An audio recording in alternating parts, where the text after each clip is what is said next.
가지고 다윗의 하나님, 그런 제목으로 잠깐 동안 은혜를 나누려고 합니다. 오늘 본문은 원래 문학 장르상으로는 이 시편에 들어가 있어야 될 찬송 시입니다. 그런데 원래 이 사무엘 상하서는 역사서인데 이 역사서 안에 뜬금없이 생뚱맞게 이 찬양시가 들어와 있습니다. 그리고 실상 그 내용상으로 보면 시편 18편 말씀과 아주 흡사한 그런 내용으로 하나님께 감사하는 찬양이 들어가 있습니다. 오늘 1절에 보시면 여호와께서 다윗을 모든 원수의 손과 사울의 손에서 구원하신 그날에, 이 찬송시가 언제 쓰였는가, 정확한 연대를 알기는 어렵습니다만은 이 하나님께서 다윗을 사울의 손에서, 원수의 손에서 구원하신 그날이라고 말씀하고 있습니다. 이제 모든 원수로부터, 특별히 사울의 손에서 벗어났습니다. 아마 이 사울이 이 블레셋과의 전투에서 전사하고 난 그 이후, 그 직전 무렵이 아닐까 그런 생각이 들어집니다. 모든 고난이 끝났습니다. 이제 다윗의 전성기가 도래되었습니다. 행복 시작, 불행 끝. 얼마나 다윗이 마음에 감회가 깊었을까요? 모든 고난이, 모든 고생이 다 끝이 났습니다. 다윗은 그 회한의 시간들을 돌아보면서 사실 이 개천에서 용인한 이 자수성가의 대표적인 인물이 아니겠습니까? 또 모든 전쟁에서 승리한 전쟁의 신과 같은 존재. 수많은 고통과 수많은 어려움 가운데서 굴하지 아니하고 엎드러지지 아니하고 마치 오뚜기같이 버떡버떡 일어났던 그 인생의 승리, 최고의 모델이 되는 이 자기 자신을 기념하며 마치 과거에 사울이 그랬던 것처럼 기념비를 세우지도 않았습니다. 또 모든 백성들 앞에서 이제 내가 왕이 되었으니까 너희는 나를 따르라, 나에게 충성을 맹세하라, 그러면서 자기의 모든 그 치적을 드러내고 자랑하면서 백성들 앞에 군림하는 그런 모습도 보이지 않았습니다. 오로지 지금까지 나를 인도하신 하나님, 지금까지 나를 모든 수렁과 구렁텅이에서 건지신 그 하나님을 향하여 그 하나님을 바라보면서 그 하나님께 감사하고 찬양하며 영광을 돌리고 있다는 것입니다. 오늘 본문을 통해서 여호와께서 다윗을 어떻게 도우셨던가, 이 다윗은 하나님을 향하여 마음껏 찬양하고 경배하고 감사하는데 다윗은 이 하나님에 대해서 어떻게 찬양을 드리고 있는가, 그 몇 가지를 좀 살펴보면서 우리가 잠깐 동안 함께 은혜를 나누고자 합니다. 다윗의 하나님은 과연 어떤 하나님이셨을까요? 자, 첫 번째로 다윗의 하나님은 반석이 되신 하나님이시라고 말씀하고 있습니다. 오늘 2절에 이르되 여호와는 나의 반석이시요 나의 요새시요 나를 위하여 나를 건지시는 자시요. 3절에도 내가 피할 나의 반석의 하나님이시요 라고 말씀하고 있습니다. 다윗은 여호와를 향하여 나의 반석이라, 나의 요새라, 나의 피할 밤이시라, 피난처시라고 말씀하고 있습니다. 다윗은 얼마나 많은 고난이 있었는지 모릅니다. 골리앗을 물리치고 이스라엘 백성의 영웅이 되자마자 사울의 미움을 받기 시작합니다. 무려 10년이 넘는 긴 세월 동안 수없이 도망다녔습니다. 그때마다 뭐가요? 반석이 필요하고 요새가 필요했습니다. 왜? 숨어 다녀야 되니까. 자기들에게 다윗에게 군대가 있었다면 이 사울의 군대와 마치 대적이라도 좀 해볼 텐데 홀홀 단신, 물론 뒤에 이 아둘람 굴에 들어가서 자기의 동력자들이 생기기는 했습니다만 그 전까지는 어떻게 해요? 혼자서 숨어 다녀야 돼요. 누구 하나 도와줄 사람이 없어요. 그래서 뭐가 필요해요? 반석이 필요해요. 요새가 필요한 거예요. 여기 반석은 히브리어에 보니까 셀라라고 했습니다. 영어에는 락, 바위라는 것입니다. 그런데 그냥 단순한 바위가 아니고 이 팔레스타인 지역이나 이 중동 지역에 있는 큰 바위, 마치 산과 같은 바위, 거칠고 쉽게 사람이 오를 수 없는 그런 바위. 왜? 거기에 숨어 있어야 하는 거예요. 사울의 그 군사들의 추격을 받을 때마다 다윗은 이런 바위를 찾아다니면서 그 곁에 숨어서 자기의 몸을, 자기의 생명을 부지해야 하는 그런 시절들을 보냈습니다. 이 요새는 히브리어의 메추다라고 하는 단어를 썼습니다. 영어에는 포트리스, 가파른 바위로 둘러싸인 큰 바위산의 꼭대기 부분을 말합니다. 그 꼭대기에 손에 피를 절절 흘리면서 때로는 무릎이 까지면서 그 꼭대기를 향해 올라가. 그래야 다른 무사들이 쉽게 올라오지를 못하니까, 자기를 잡으러 오지 못하니까.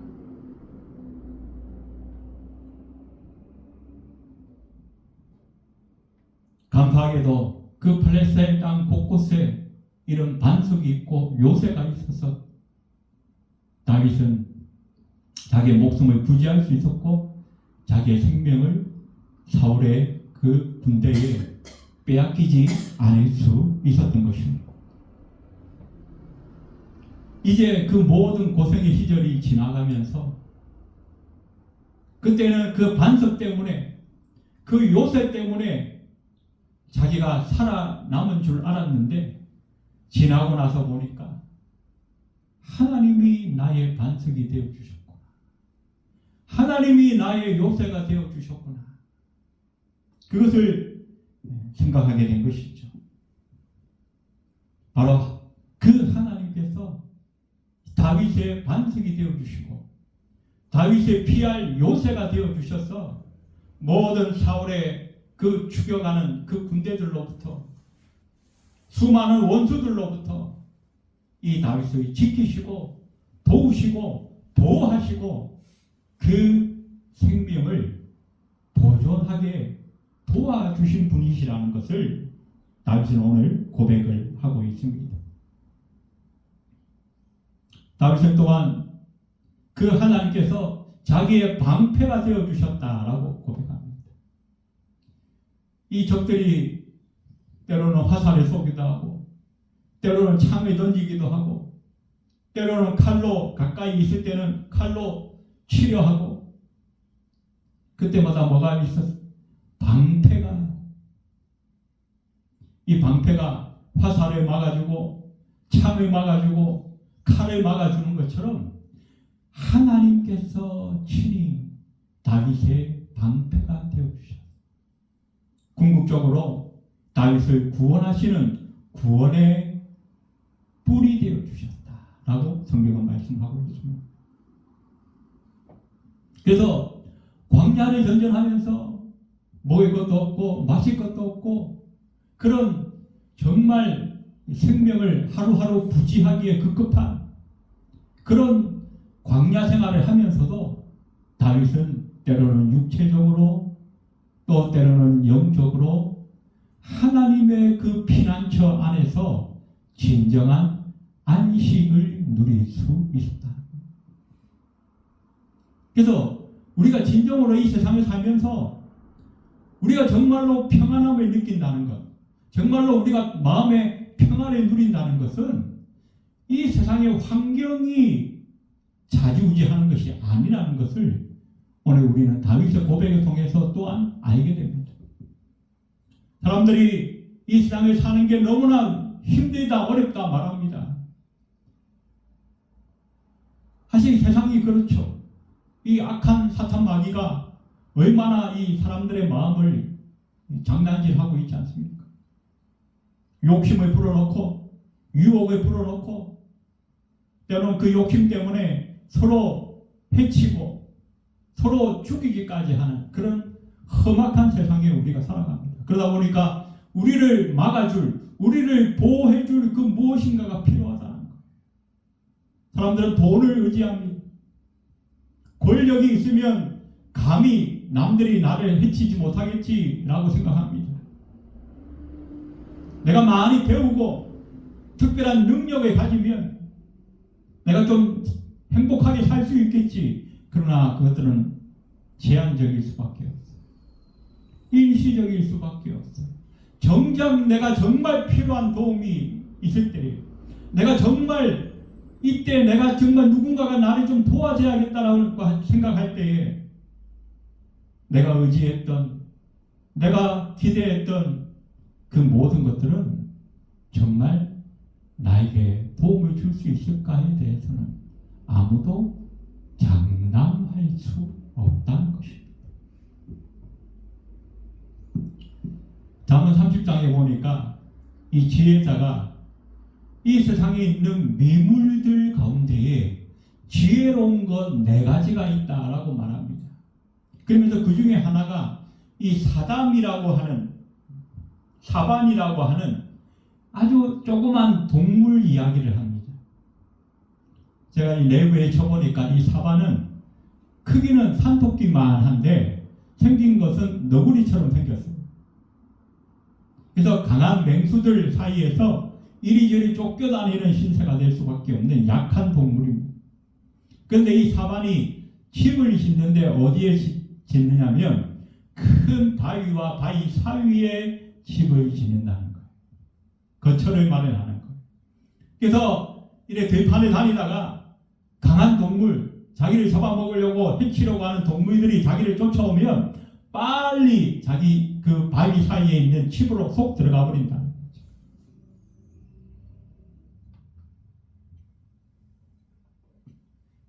강한 동물에게 쫓기거나 잡아먹힐 위기가 올 것을 대비해서 자기의 칩을 바위 사이에 마련할 줄 아는 지혜가 있음을 우리 사람들이 배워야 한다라고 이 지혜자는 말을 하고 있습니다.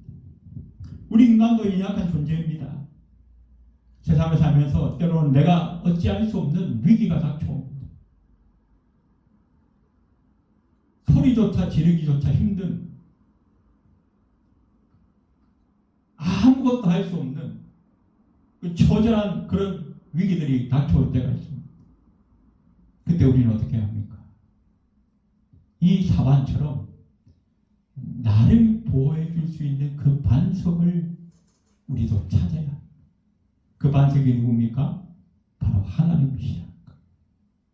내가 돈이 없고 내가 물질이 없고 권세가 없고 나를 도와줄 그 누군가가 내 옆에 있지 않다 할지라도 우리는 우리의 눈을 떠서 나를 향하여 두 팔 벌리고 계시는 그 하나님에게로 피할 줄 아는 영적인 지혜가 있으시기를 바랍니다.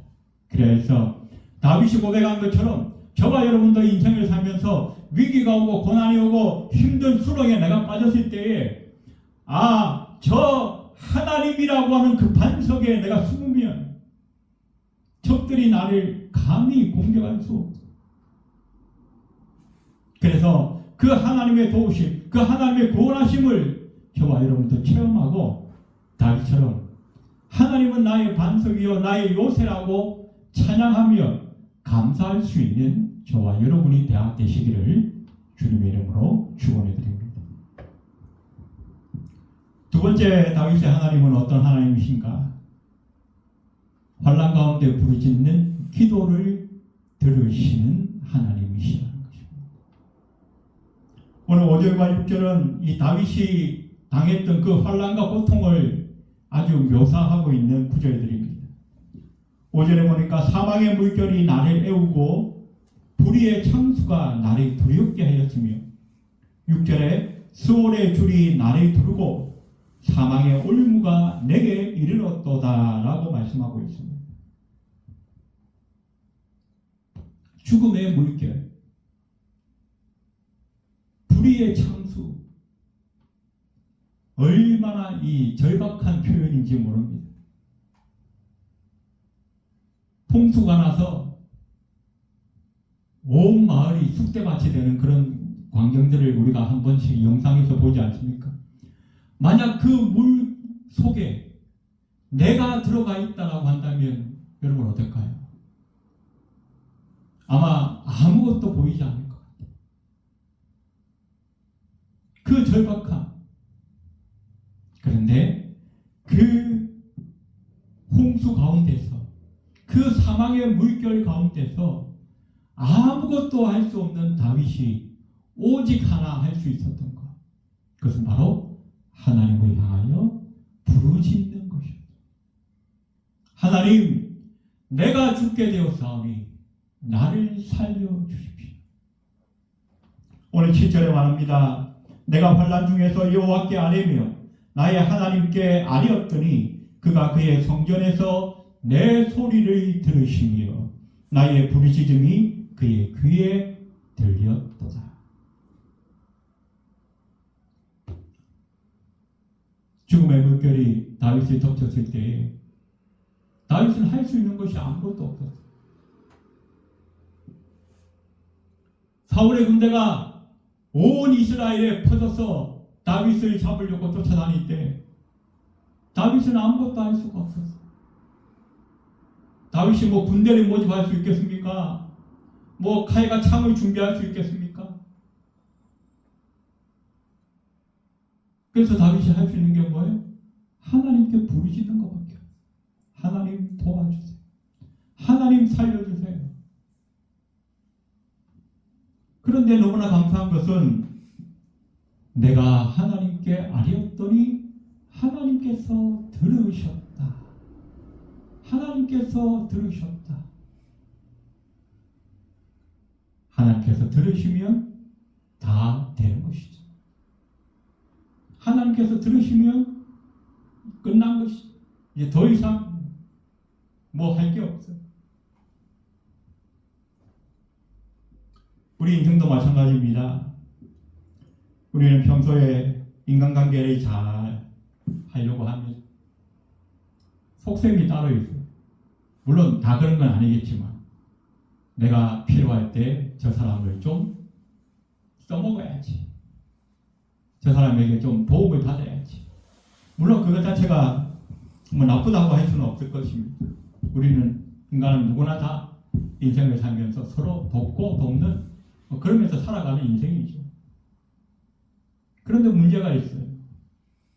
내가 평소에 의지했던 그 사람이 정작 내가 도움이 필요할 때는 별 도움이 되지 못하는 경우들이 있다.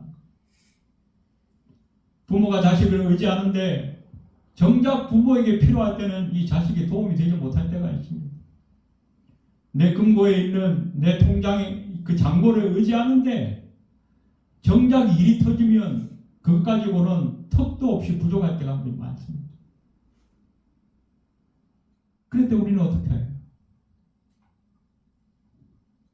그 절망 가운데 어떤 사람들은 자살을 생각합니다. 그 절망 가운데서 어떤 사람들은 나쁜 생각을 합니다.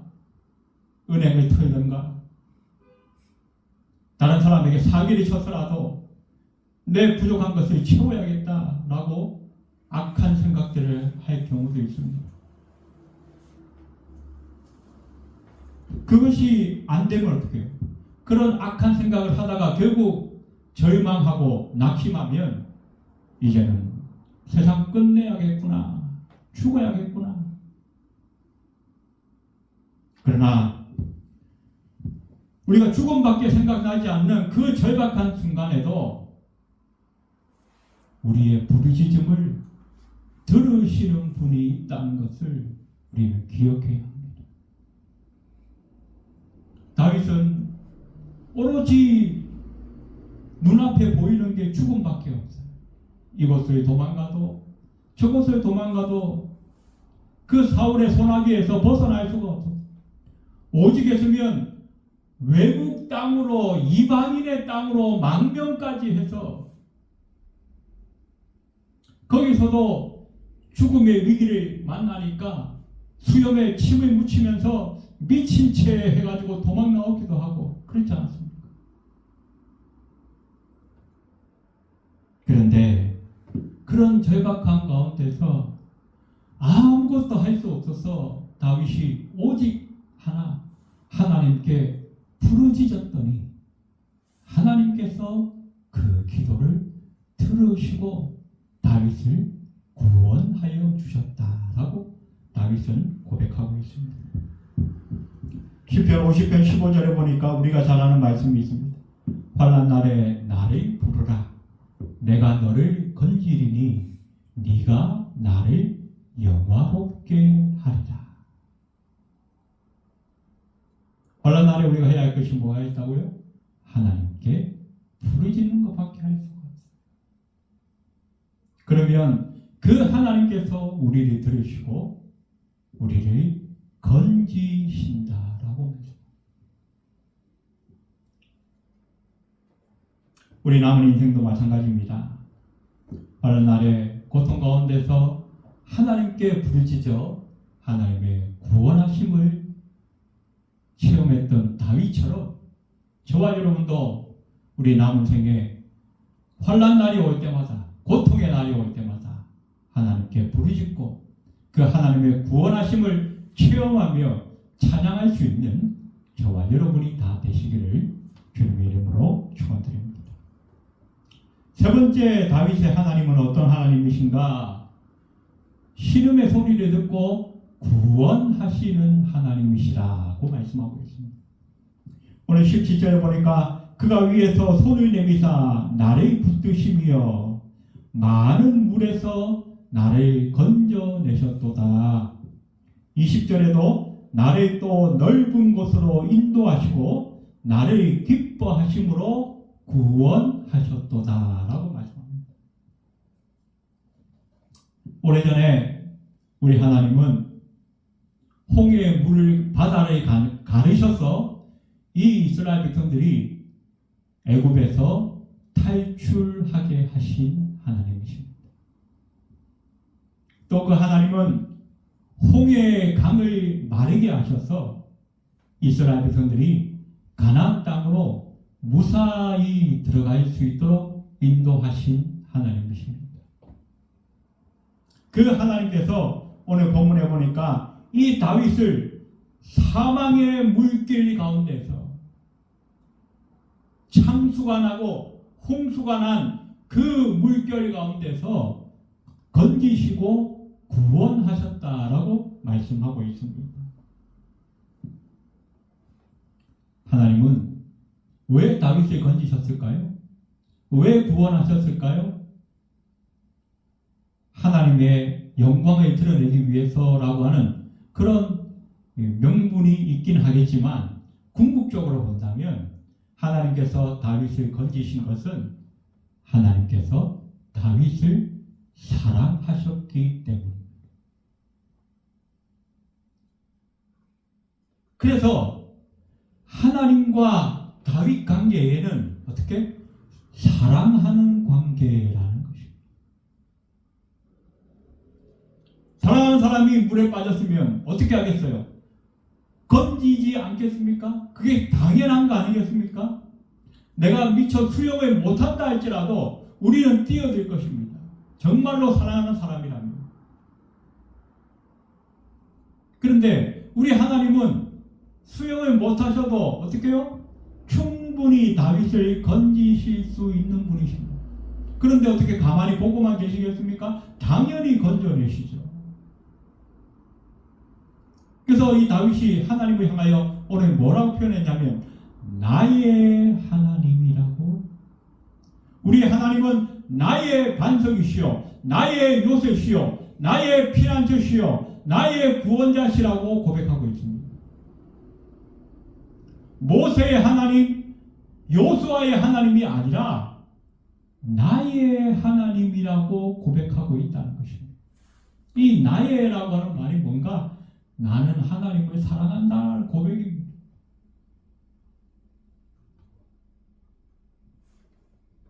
저와 여러분에게도 이런 고백이 있으시기 바랍니다. 엄마의 하나님, 아빠의 하나님이 아니라 목사님의 하나님이 아니라 나의 하나님이 되어야 한다. 내가 하나님을 사랑합니다. 내가 하나님을 믿습니다. 나의 하나님으로 믿고 고백합니다. 이 고백이 반드시 있어져야만 한다. 그 사랑 고백이 있어져야만 하나님과 나의 관계가 진짜 살아있는 관계가 되고 그 관계 속에서 우리는 하나님의 구원하심을 체험하게 되어지고 그 관계 속에서 우리는 진정으로 내가 하나님을 사랑합니다라고 하는 고백이 나올 수 있다는 거예요.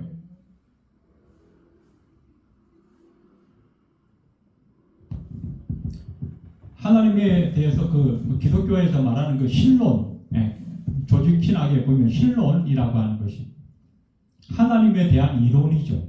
그 이론 가운데 이단인이 있었어요.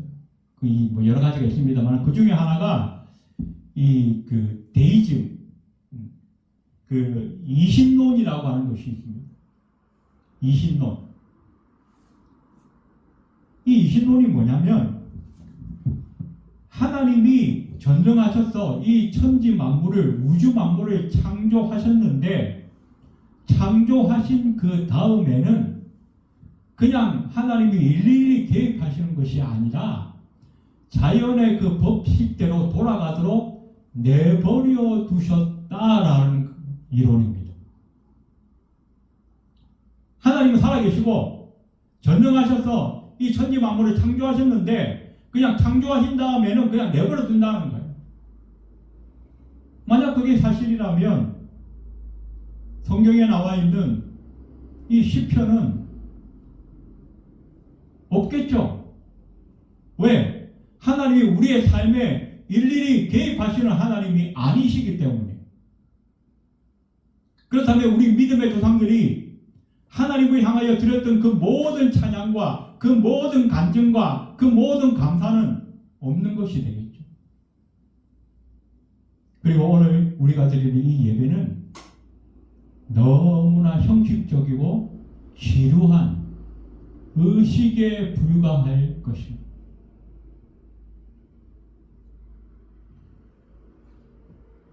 그러나 우리 하나님은 너무나 감사하게도 이 천지 만물을 창조하셨을 뿐만 아니라 이 모든 천지 만물이 피조물의 가장 주인공이 되는 사람, 저와 여러분을 창조하셨습니다. 창조하셨을 뿐만 아니라 우리 모든 삶에 매일매일 간섭하시고 섭리하시고 우리를 이끌어 가시는 하나님이신 것을 성경이 말씀하고 저와 여러분의 신앙이 함께 고백하고 있는 것입니다. 그렇기 때문에 어떻게 해요? 하나님은 다윗을 창조하셨을 뿐만 아니라 모든 삶에 하나님 일일이 개입하셨습니다. 그렇기 때문에 모든 수렁과 환난에서 건지시고 구원하신 하나님이셨던 것입니다. 그 하나님이 저와 여러분의 삶에도 일일이 개입하시고 간섭하시는 하나님이신 것을 여러분 믿으시기 바랍니다. 다윗과 동일하게 지금도 우리 하나님께서는 다윗에게 하셨던 것처럼 그 환난에서 부르짖는 기도에 응답하시고 모든 원수와 모든 대적들의 손에서 구원하시는 하나님이신 것을 저와 여러분도 경험하시기 바랍니다. 그리고 다윗처럼 주님을 향하여 찬양하며 감사할 수 있는 저와 여러분이 되시기를 주님의 이름으로 축원해 드립니다. 마지막으로 다윗의 하나님은 어떤 하나님이신가? 환난에서 건지실 뿐만 아니라 새로운 사명을 주시는 하나님이신 것을 성경은 말씀해 주고 있습니다. 오늘 30절에 보면 내가 주를 의뢰하고 적진으로 달리며 내 하나님을 의지하고 성벽을 뛰어넘나이다 라고 말씀합니다. 내가 주를 의뢰하고 이 히브리어 원문을 직역하면 내가 하나님 안에 있음으로 그런 뜻입니다. 주를 의뢰한다는 건 뭐예요? 내가 하나님 안에 있다는 거예요. 하나님 안에 있다. 이것이 바로 다윗의 신앙의 핵심입니다. 내가 나의 하나님 안에 있다. 이것이 바로 이 다윗의 모든 승리의 핵심이며 원인이며 이유입니다. 다윗이 가는 곳마다 승승장구할 수 있었던 것은 단 하나의 이유, 내가 하나님 안에 있기 때문이다. 그 하나님 안에 있음으로 인하여서 어떤 일이 일어난가? 적진으로 달려간다. 과거에 이 용사들, 이 전쟁에 능한 용사들의 이 중요한 이 자격 조건 중에 하나는 뭐예요? 첫 번째는 힘이 세야 돼요. 또 두 번째는 뭐야? 빨리 달려갈 수 있는 것. 적들을 향해서, 적진을 향해서 빨리 달려갈 수 있는 것도 중요한 이 용사의 이 자격 조건 중에 하나예요. 그래서 어떻게 해요? 내가 하나님 안에 있음으로 인하여서 하나님께서 나의 힘이 되셔서 내가 적진을 향해 빨리 달려갈 수 있을 뿐만 아니라 성벽을 뛰어넘나이다. 이 성벽은 뭐예요?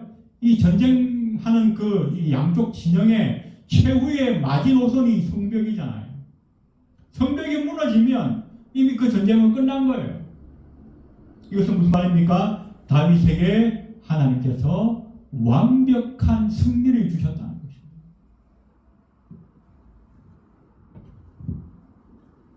승리를 주셨으니까 어떻게 해요? 그 다음은 그 적들을 공략하는 귀한 사명을 감당하게 되는 것입니다. 하나님께서도 저와 여러분에게 이 세상 사는 동안에 사명을 주셨습니다. 우리의 성벽이 어디입니까? 우리의 학교예요. 우리의 직장이에요. 우리가 살아가는 우리의 삶의 모든 터전들이에요. 우리가 만나는 그 이웃들이에요. 그 성벽을 우리가 뛰어넘어야 돼요. 어떻게? 우리가 하나님 안에 있음으로 인하여서.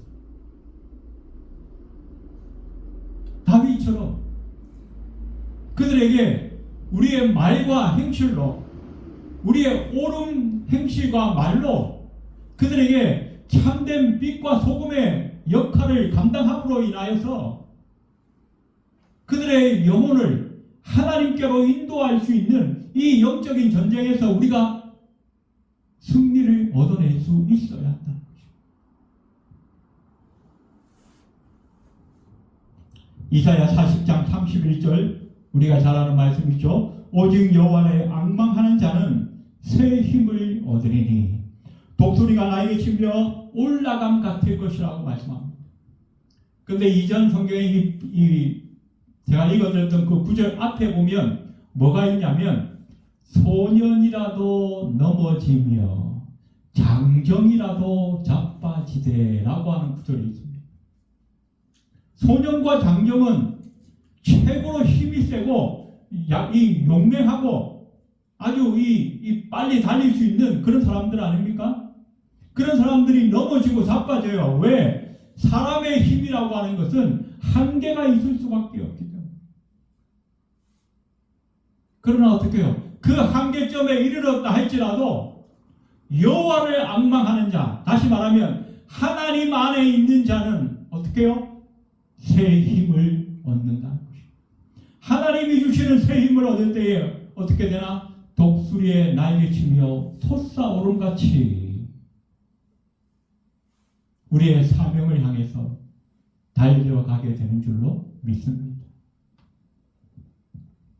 오늘 예배하는 저와 여러분이 바로 이 다윗처럼 하나님 안에 있음으로 인하여서 주를 신뢰하고 주를 의지함으로 말미암아서 하나님께서 주시는 새 힘을 얻어 독수리 치며 독수리가 나에게 치며 솟아오르는 것 같은 그런 놀라운 힘과 능력의 소유자가 되시기를 간절히 바랍니다. 그래서 저와 여러분에게 하나님께서 주신 이 사명들을 잘 감당함으로 말미암아서 우리 남은 생에 온전히 하나님께 영광 돌릴 수 있는 저와 여러분이 다 되시기를 주님의 이름으로 축원드립니다. 기도드리겠습니다. 고마우신 하나님, 다윗의 반석이 되어주시고 다윗의 요새가 되시며 큰 물결과 환난 가운데서 건지시고 구원하신 하나님, 그 다윗의 하나님이 나의 하나님이신 것을 믿습니다. 우리 남은 생에도 다윗처럼 늘 하나님을 의지하고 하나님을 신뢰하며 하나님 안의 삶으로 말미암아서 하나님의 놀라운 구원과 능력을 체험하게 하시고 우리에게 맡겨진 사명을 잘 감당함으로 하나님께 영광 돌릴 수 있는 우리 모두가 될 수 있도록 주님 축복하여 주시옵소서. 예배를 마치고 돌아가는 발걸음 위에도 함께하여 주옵소서. 예수님의 이름으로 간절히 기도드리옵나이다. 아멘.